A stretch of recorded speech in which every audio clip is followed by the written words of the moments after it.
오늘 우리 주신 하나님의 말씀 함께 보도록 하겠습니다. 함께 볼 하나님의 말씀은 구약 성경 신명기 17장 14절부터 20절까지의 말씀 보도록 하겠습니다. 구약 성경 289쪽에 있습니다. 신명기 17장 14절부터 20절까지의 말씀입니다.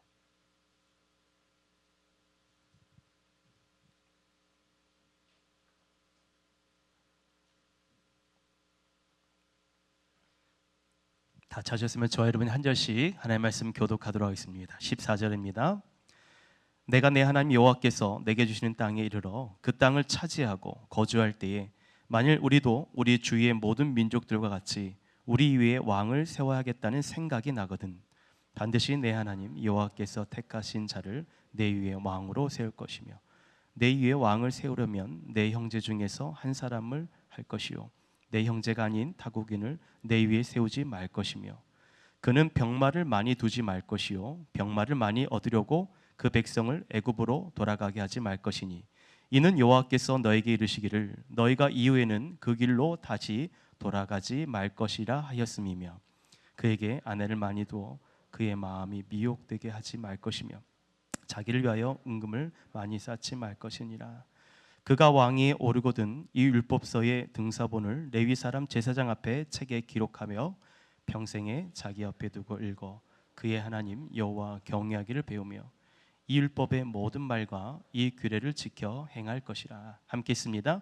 그래야면 그의 마음이 그의 형제 위에 교만하지 아니하고 이 명령에서 떠나 좌로나 우로나 치우치지 아니하리니 이스라엘 중에서 그와 같이 그의 자손이 왕위에 있는 날이 장구하리라. 아멘. 할렐루야. 오늘 수요기도에 오신 여러분들 주의 이름 환영하고 축복합니다. 우리 한번 좌우 앞에 계신 분께 반갑게 한번 인사드리도록 하겠습니다. 잘 오셨습니다. 반갑습니다. 인사하겠습니다. 잘 오셨습니다. 반갑습니다. 한번 더 이렇게 인사하도록 할게요. 예수 그리스도를 닮아가시기를 축복드립니다. 한번 인사하겠습니다. 예수 그리스도를 닮아가시기를 축복드립니다. 아멘. 여러분 오늘도 여러분 하루의 삶을 예수님을 닮아가는 삶을 사셨습니까? 예수님이라면 어떻게 하셨을까? 예수님이라면 어떻게 행하셨을까? 여러분 주님을 날마다 기억할 수 있는 우리 서가운교회 성도 되기를 주의 이름으로 축복드립니다. 아멘. 오래전에 꿀벌에 관한 다큐를 본 적이 있습니다. 꿀벌 아시죠? 요즘 꿀벌 보기가 쉽지 않습니다. 우리가 사는 동네에 여러분 보세요. 옛날에는 여러 산이나 들에서 이 벌들을 보기 쉬웠는데 요즘은 꿀벌을 보기가 어려워요. 이 벌은 자연 친화적인 곤충이기 때문에 오늘날 벌이 사라진 이유에 대해서는 그만큼 환경이 오염되었기 때문이다. 그리고 자연 생태계가 파괴되었기 때문이다라고 말들을 많이 그렇게 얘기를 합니다. 사실 여러분 꿀벌은 꿀을 모으기도 하지만 이 꿀을 모으는 과정 가운데 꽃과 꽃 사이에 이 꽃가루를 옮겨주게 되죠. 그래서 수정과 번식이 이루어지게 하는 그 역할을 하게 되는 것입니다. 그래서 여러분이 좋아하는 과일 중에 배, 사과, 복숭아, 딸기 이렇게 열매를 맺을 수 있는 이유는 바로 꿀벌과 같은 곤충들이 이 수분을 통해서 열매를 맺게 되는 거죠. 그래서 여러분 지금은 거의 모든 그 과일들이 이렇게 열매를 맺기까지 이 곤충이 없으니까 사람들이 인위적인 방법으로 이 인공 수분을 하게 됩니다. 근데 여러분 사실 전 세계 주요 곡물의 70% 정도는 이렇게 꿀벌과 같은 곤충들에 의해서 수분이 이루어지고 그래서 이제 열매를 맺게 되는 거죠. 그래서 여러분 모든 이 지구상에 존재하는 사람들도 오늘날처럼 과학이 발달되기 전에 한참 문명이 발달되기 전에 자연을 의지하고 살았던 사람들은 이런 곤충들의 도움에 의해서 열매를 얻게 되고 그 동식물이 살아가게 된 거예요. 그러니까 여러분 이 꿀벌이 아무것도 아닌 존재인 것 같지만 이런 존재들이 있기 때문에 이 생태계가 움직이고 질서가 잡히게 되고 생명 있는 존재들이 살아갈 수 있게 되는 것입니다. 여러분 흥미로운 또 한 가지 사실이 있어요. 이 꿀벌은 군집 생활을 한다는 거죠. 보통 이 꿀벌들이 모이는 이 개체 수가 몇 마리 정도 되는지 아십니까? 적게는 4만 마리에서 8만 마리 정도가 이렇게 모여서 이렇게 군집생활을 한다고 그래요. 근데 이렇게 많은 이 벌들이 그 조그만 그 어떻게 보면 벌통 안에서 군집생활을 하면서도 보면 어느 것 하나 질서가 흐트러지거나 또 어느 것 하나 뭐 서로 싸우거나 그러진 않아요. 굉장히 조직적으로 자기들의 역할과 일들에서 아주 질서 있게 움직이죠. 이렇게 벌떼들이 군집을 이루면서 그 군집에서 떠나지 않는 이유가 뭔가? 그 이유가 뭘까요? 바로 여왕벌 때문에 그래요. 여왕벌이 있어서 그 벌들이 떠나지 않고 군집생활을 할 수 있다고 합니다. 그러니까 여왕벌에는 여러분 특수한 화학 물질이 분비되는데 그 분비물에 의해서 일벌들이 모여서 이렇게 군집생활을 하게 되는 거예요. 여러분 그 여왕벌은 이런 몸에서 특별한 화학 물질을 발산할 뿐만 아니라 또 어떤 것을 하냐면 알을 낳게 되는 거죠. 유일하게 여왕벌만 이 알을 낳을 수 있습니다. 그래서 이제 일벌들이 여왕벌을 중심으로 모이게 되는 거죠. 그래서 여러분 여왕벌 한 마리를 잡아다가 딴 데도 옮기면 그 벌들이 우르르 쫓아옵니다. 혹시 TV에서 본 적 있으세요? 왜냐하면 여왕벌을 보호하기 위해서. 그래서 또 이렇게 군집생활을 하게 되는 거죠. 여러분 어떻게 보면 정말 작은 곤충에 불과하지만 이 작은 곤충들이 모이면 이렇게 자연 생태를 살리는 그런 힘을 가지고 있다는 것입니다.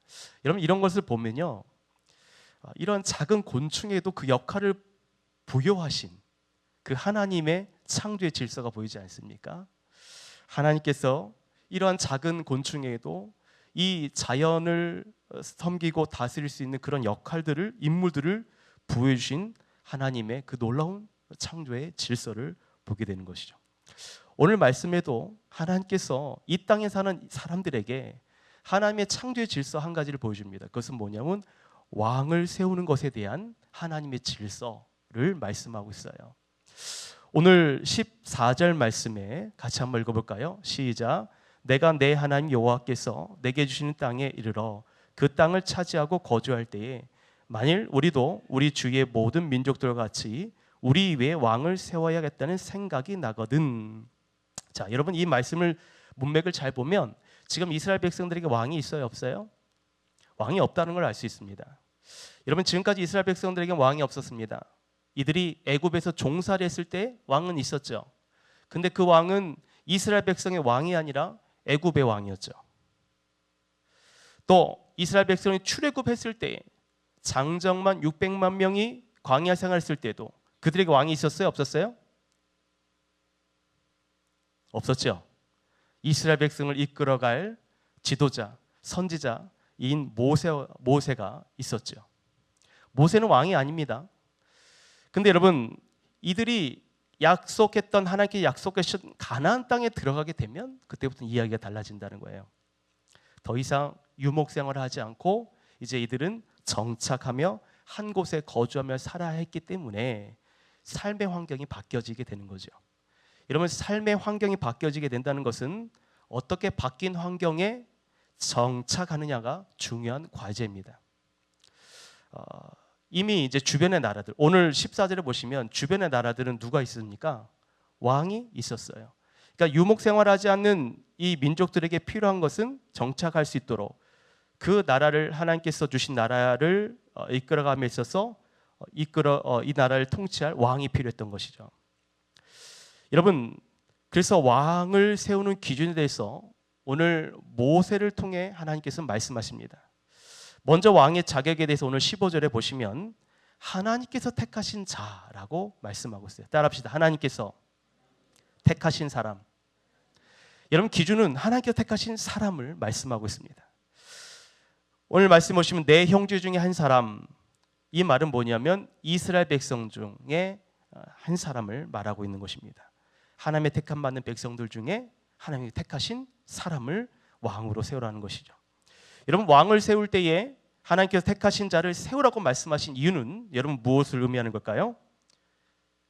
왜 하나님께서 택하신 사람을 왕으로 세우라고 말씀하셨을까요? 결론부터 얘기해 드린다면 진정한 왕은 사람이 아니라 누구라는 거예요? 하나님이 진정한 왕이라는 것을 말씀하기 위해서요.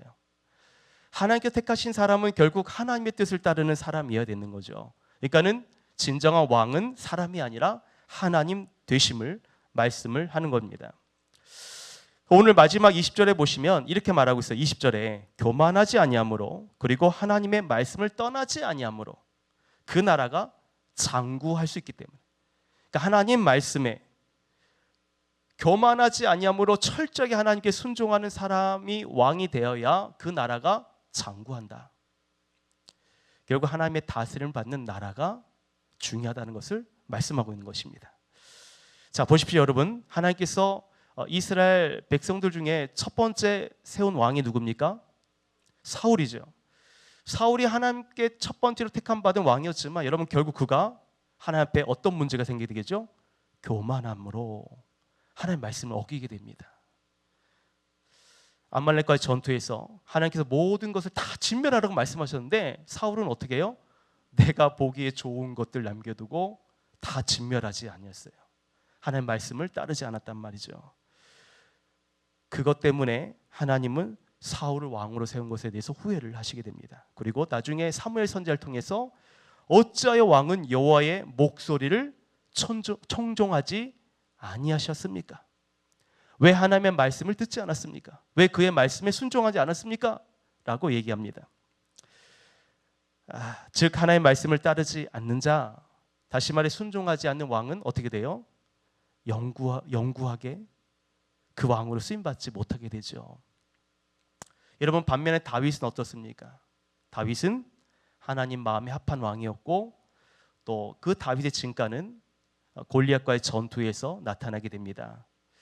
거대한 골리앗을 무너뜨릴 수 있는 이유는 다윗의 강한 힘을 가지고 있거나 또는 돌파 매질을 잘해서가 아니라 여러분 다윗과 함께 하신 하나님이 계셨기 때문에, 하나님 만군의 여호와 이름으로 그 골리앗을 무너뜨리는 철저하게 하나님을 의지하는 그의 신앙이 여러분 그 거대한 골리앗을 쓰러뜨릴 수 있게 된 거죠. 그런 과정을 통해서 다윗은 이제 왕이 됩니다.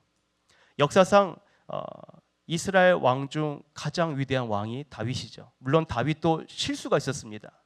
근데 그가 또 회개를 했죠. 그런 연약함도 있었지만 여러분 다윗의 후손을 통해서 누구까지 이어지게 됩니까? 신약 시대에 오실 메시아 예수 그리스도의 족보도 다윗의 후손을 통해서 이어지게 되는 그런 축복을 누리게 됩니다. 여러분 이처럼 하나님께서 택하신 사람을 왕으로 세운다는 것은 얼마나 중요한지 말씀하고 있는 것이죠. 바라기는 여러분 오늘 이 시대를 살아가는 우리들에게도 여러분 세상의 기준보다 하나님 말씀으로 하나님 기준으로 여러분 이 땅을 넉넉하게 살아내시기를 주 이름으로 축원드립니다. 하나님 말씀에 합한 사람, 하나님 마음에 부합되는 저와 여러분 되기를 주 이름으로 축복드립니다.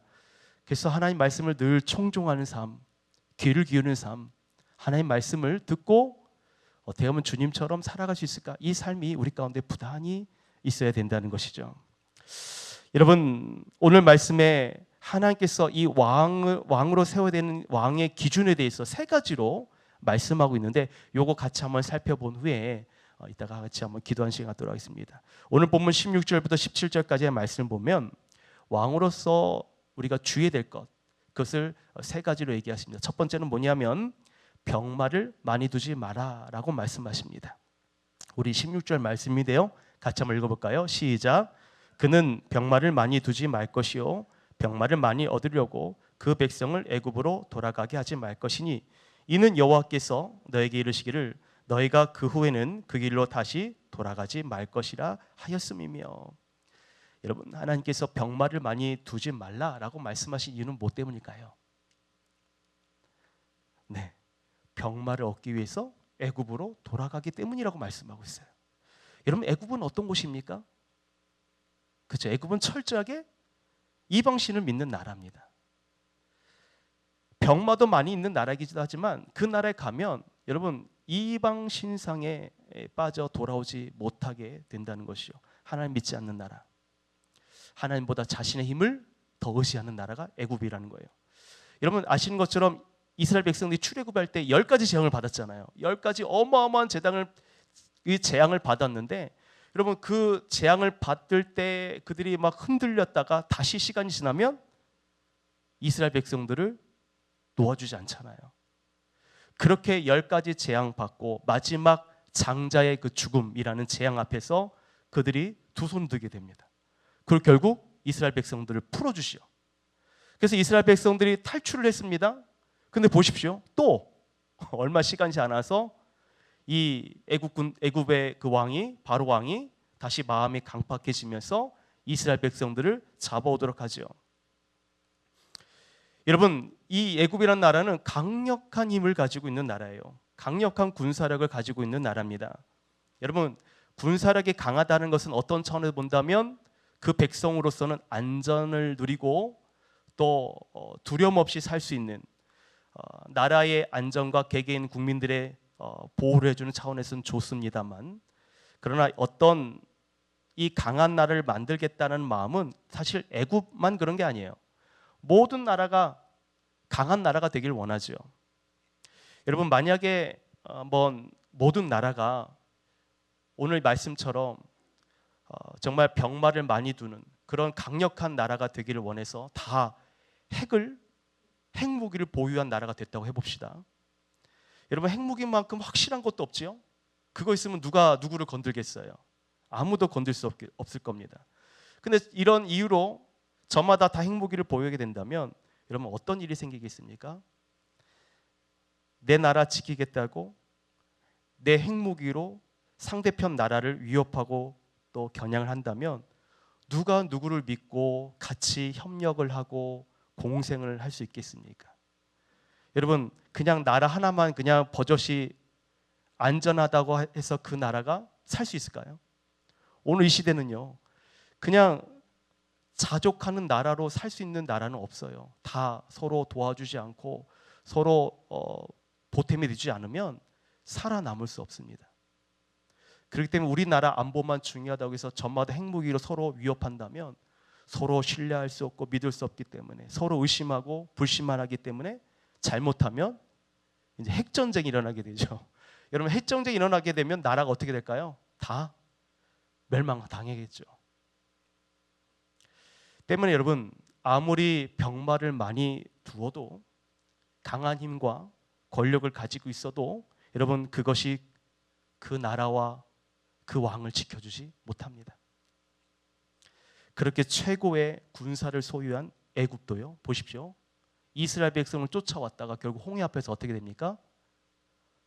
그렇게 강력한 군대도 홍해 앞에 다 수장돼 버리죠. 그러니까 최고의 무기와 권력을 가진다고 해서 그 나라 왕, 그 나라 국민이 그렇게 안전을 보장받을 수 없다는 것입니다. 두 번째로 하나님 뭐라고 말씀하시냐면 아내를 많이 두지 말 것을 말합니다. 누구에게 한 말이에요? 왕에게.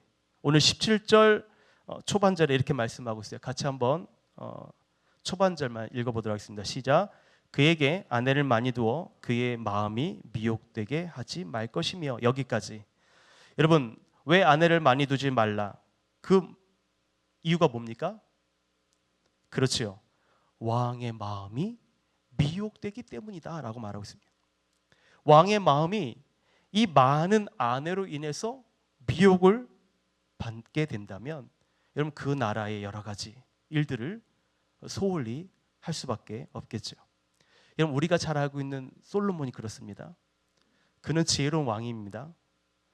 그런데 아내를 많이 둔 것은 지혜롭지 못한 방법이었어요. 물론 정치적으로 본다면 그 당시에 여러분 정치적인 동맹을 맺기 위해서 정략 결혼이 있었습니다. 근데 여러분 이 정략 결혼은 나라와 나라 사이에 이제 이렇게 관계를 맺는 것인데 여러분 그렇게 정략 결혼을 맺는다고 해서 그 나라가 이스라엘이라는 나라가 영원했는가? 그렇지 않아요. 그 나라가 평안했습니까? 이스라엘 나라가 평안했을까요? 아니에요. 여러분 이것 때문에 이스라엘 땅에 이방신들이 가득하게 되지 않습니까? 우상들이 가득하게 돼요. 여러분 열왕기상 11장 3절부터 5절 말씀 보시면 명확하게 나와 있습니다. 한번 같이 한번 말씀을 좀 읽어보도록 하겠습니다. 시작. 왕은 후궁이 700명이요 첩이 300명이라 그의 여인들이 왕의 마음을 돌아서게 하였더라. 솔로몬의 나이가 많을 때에 그의 여인들이 그의 마음을 돌려 다른 신들을 따르게 하였으므로 왕의 마음이 그의 아버지 다윗의 마음과 같이 아니하여 그의 하나님 여호와 앞에 온전하지 못하였으니 이는 시돈 사람의 여신 아스다롯을 따르고 암몬 사람의 가증한 밀곰을 따릅니다. 여러분 말씀 내용이 정확히 보이십니까? 솔로몬에게 있어서 후궁이 몇 명이래요? 700명. 첩이 몇 명? 300명. 후궁과 첩을 합치면 몇 명? 1000명. 1000명의 그 첩을 두고 여러분 왕이 그 나라를 잘 통치했으면 좋겠지만 보십시오. 어떤 문제가 있었다는 거예요? 말씀에서 그의 여인들이 왕의 마음을 어떻게 해요? 돌아서겠다로. 왕의 마음을 돌아서게 하였더라. 여러분 그래서 돌아서게 해서 어떻게 했다는 거예요? 그 이어지는 말씀 보십시오. 솔로몬이 나이가 많을 때에 그의 여인들이 그의 마음을 돌려 어떻게 해요? 다른 신을 따르게 하였으므로. 여러분 기가 막히지 않습니까? 신명기에서 기록된 말씀이 그대로 이 솔로몬 때에 아내를 많이 두지 말라 그랬는데 1000명이나 두는, 그래서 결국 어떻게 해요? 왕의 마음이 미혹되었어요. 결국 그 여인들에 의해서 왕의 마음이 돌아섰단 말이에요. 다른 신에게 마음을 빼앗기게 되었어요. 그 마음이 오늘 성경에 뭐라 말하냐면 그의 아버지 다윗과 같지 않았더라. 온전하지 못한 모습으로 하나님 앞에 그렇게 살았다는 것입니다. 그래서 아스다롯을 따르고 밀곰을 따랐더라.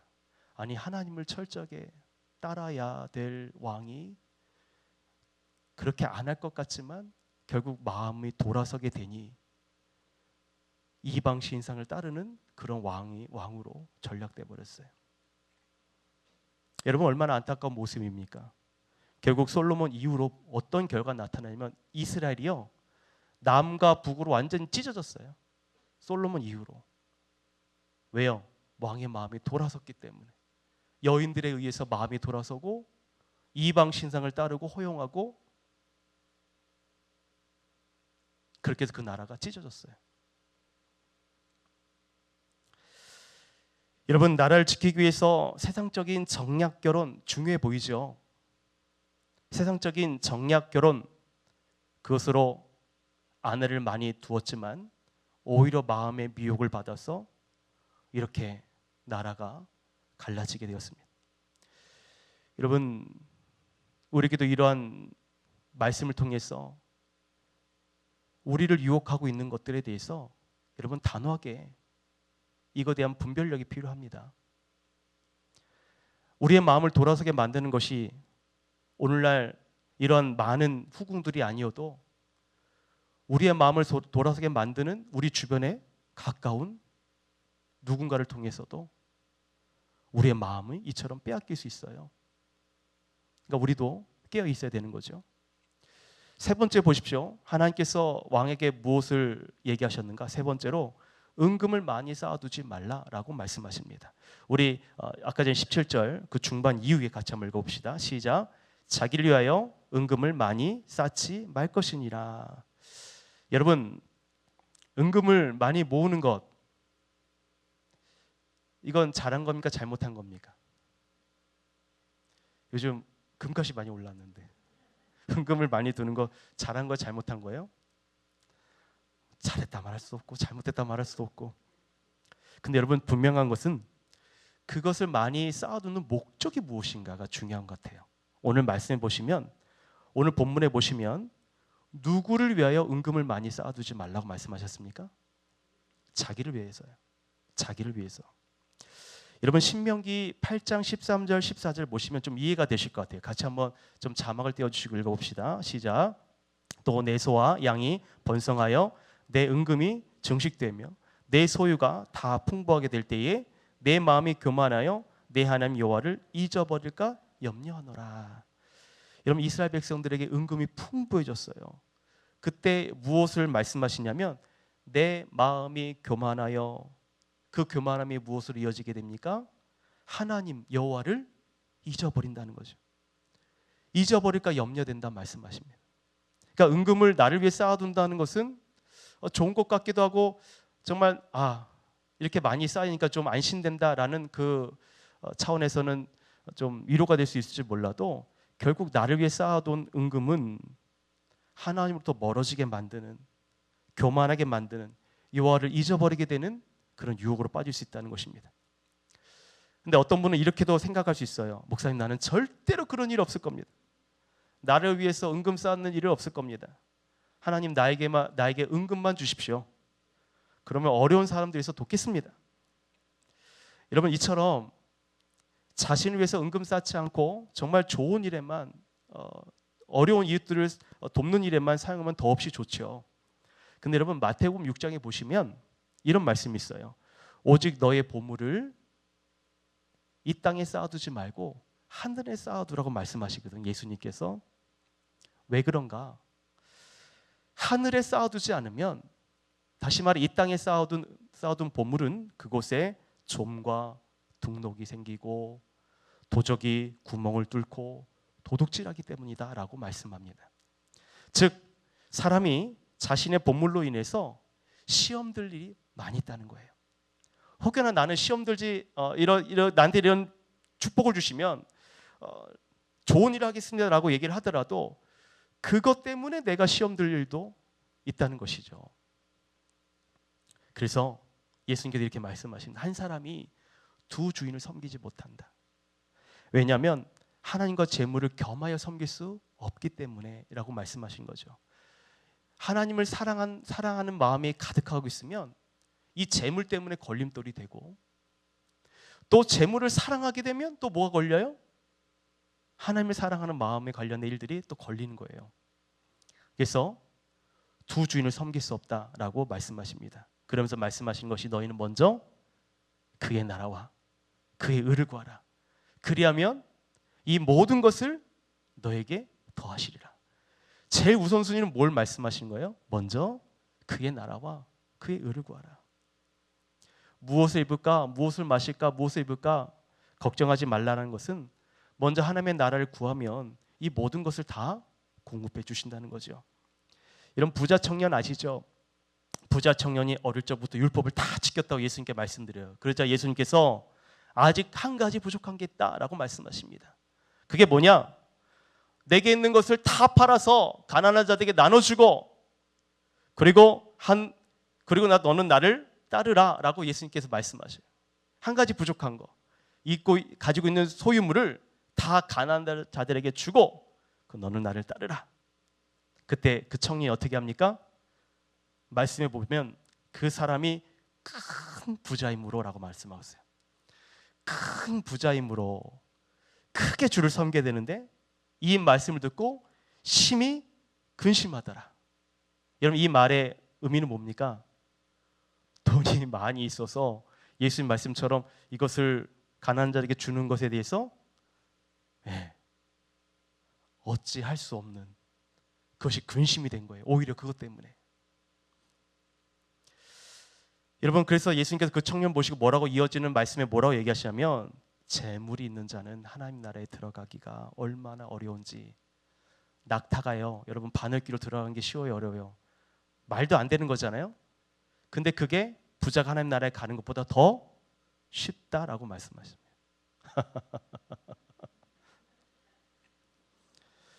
여러분, 그래서 우리에게 중요한 건 뭡니까? 자신을 위해서 은금을 쌓는 것이 아니라는 거죠.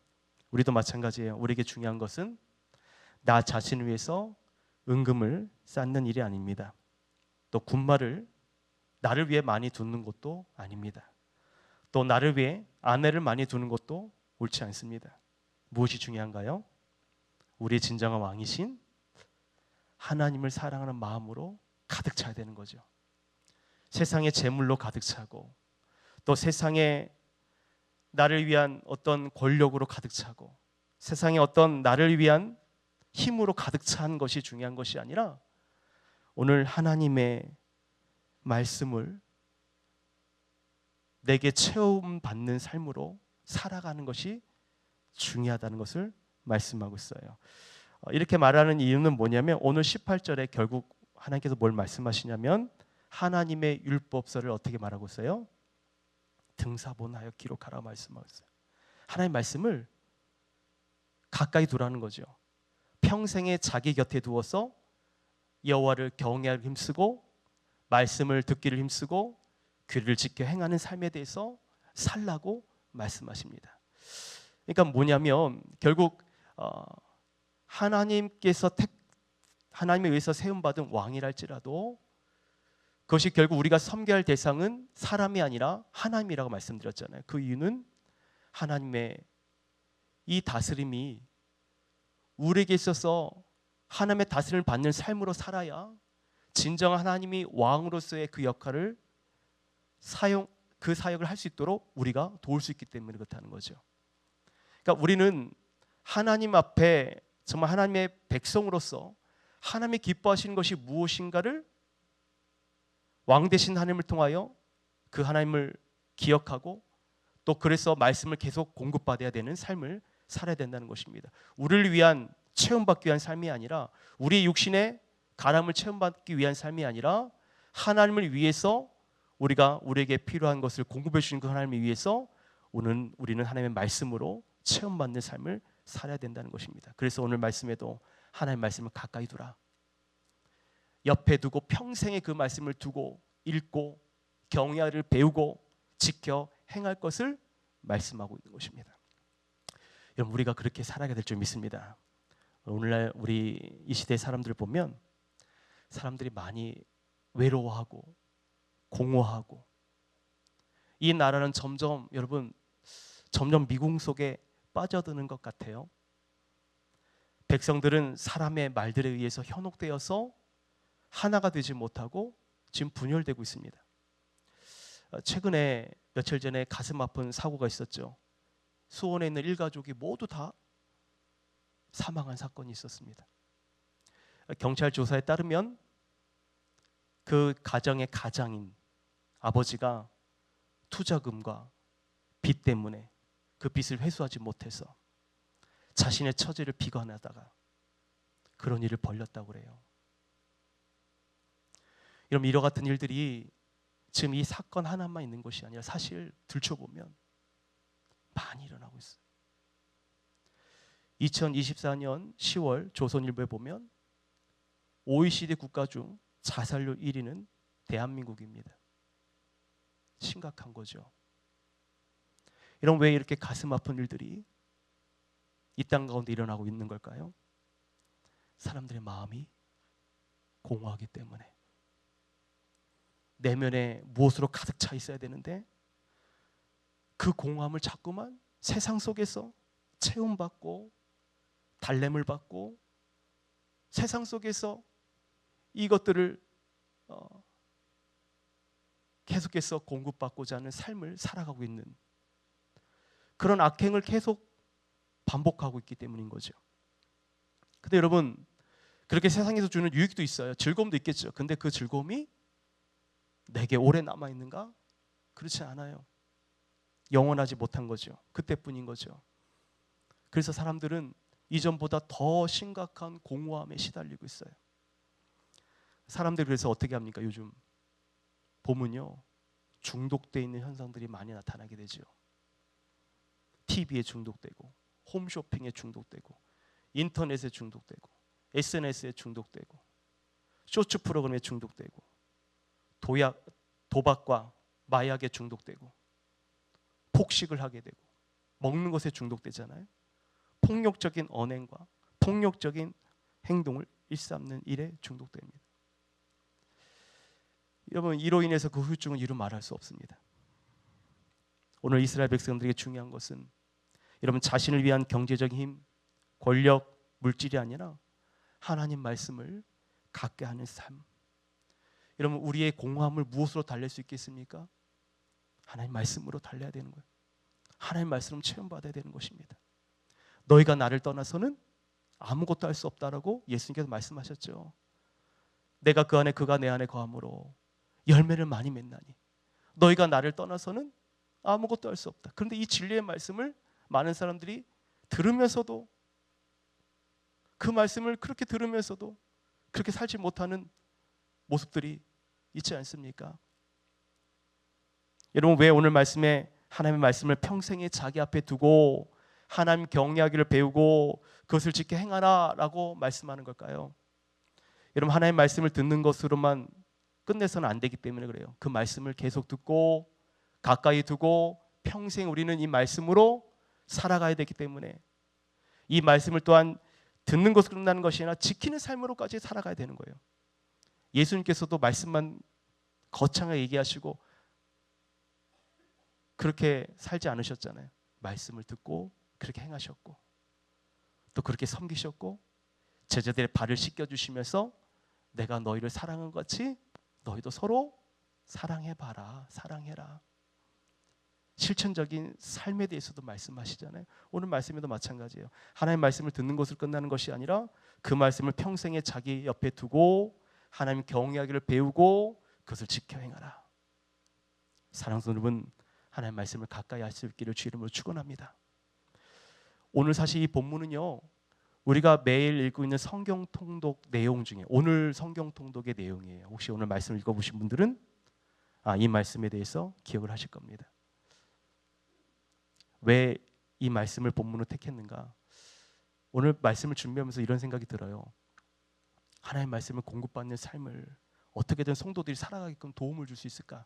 어떻게 하면 우리가 이 말씀으로만 끝나는 것이 아니라 이 말씀대로 살아가게끔 세상을 바라볼 수 있는 마음들을 가질 수 있을까? 여러분, 그것은요, 계속해서 우리가 말씀을 공급받고 그렇게 살아가도록 우리가 이 자리에서 결단하고 기도하는 곳에서부터 시작이 될 줄 믿습니다. 그래서 여러분, 다시 하나님의 말씀을 가까이 하는 삶으로 하나님의 말씀으로 체험받는 삶으로 나가시기를 주 이름으로 축원합니다. 여러분, 요나 한 사람을 통해서요, 니느웨 성이 발칵 뒤집혔어요. 요나 한 사람의 그 부르심을 통해서요, 니느웨 왕과 백성들과 짐승들까지도요 회개하고 금식합니다.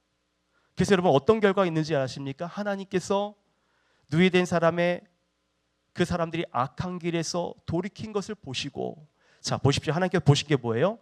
니느웨 성 사람들이 요나의 전하는 하나님의 말씀을 듣고가 아니라요, 니느웨 성 사람들이 요나가 전한 하나님의 말씀을 듣고 어떻게 해요? 돌이켰기 때문에, 악한 길에서 돌이켰기 때문에 뜻을 돌이키신 겁니다. 저는 오늘 이 자리에 우리는 하나님의 자녀죠. 왕의 자녀입니다. 여기 있는 여러분 한 사람 한 사람이 정말 이 땅의 요나처럼 하나님 앞에서 정말로 그렇게 말씀으로 체험받는 삶으로, 은혜의 삶으로 살아간다면 여러분의 삶을 통해 니느웨 백성들이 주 앞에 돌아오는 은혜, 마음을 돌이키고 뜻을 돌이키고 하나님께서 그들을 향한 마음을 돌이키시는 은혜를 우리에게 주실 줄 믿습니다. 여러분, 성도는 그런 신앙으로 살아야 돼요. 우리에게 주신 축복의 은혜를 이 세상에 흘려보낼 수 있도록, 또 이 나라를 위해서 기도하고, 또 우리 백성을 위해 기도하고, 내 자녀를 위해서 기도하고, 내 자녀뿐만 아니라 우리 다음 세대 자녀들까지 기도할 수 있는, 여러분, 그러한 삶을, 능력 있는 삶을 살아갈 수 있다는 거예요. 왜요?